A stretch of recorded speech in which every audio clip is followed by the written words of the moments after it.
Now, something else that has gone viral from Kamala Harris's new book.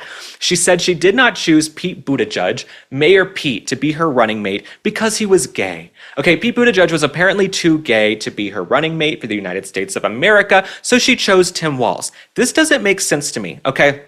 You say you don't want a gay man, but then you go choose the most gay looking man in American history, Mr. Jazz Hands, Tim Walz, who walks into every room like Bob Fosse, okay? These vagabond shoes. That's who Tim Walz is. So Kamala Harris, she doesn't want Pete Buttigieg because he's a homosexual. So she chooses Tim Walz, who's basically an overgrown Disney adult with a questionable internet search history. Tell me how that makes sense. Okay, tell me how that makes sense. If I saw Tim Walz driving a van around a children's playground, I wouldn't be shocked. Okay, he's a pretty scary, bizarre person, but she says she didn't choose because she thought it would be too much to ask of America to have a black woman and a gay guy on the ticket.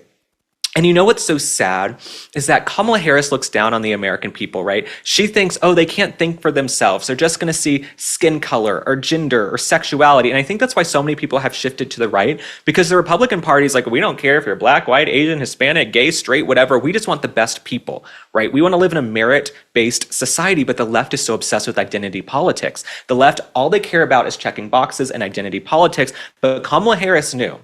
Kamala Harris knew she chose Pete Buttigieg. Maybe it'd be too much to ask of the United States of America. I actually don't think so. I think what would have hurt Pete Buttigieg is that he really had no record either. He had no record. Kamala had no record. He somehow became Secretary of Transportation, and all he had done was fix potholes in South Bend, Indiana. And then we all saw how things went with the East Palestine train derailment. We saw how things went in Hawaii as well. Pete Buttigieg is pretty much a terrible Secretary of Transportation. I think that's more of why she didn't choose him, but she's saying, oh, it would have been too much to ask America to accept this gay man. Pete Buttigieg doesn't even seem that gay, right? I think I've seen him kiss his husband once, maybe once or twice.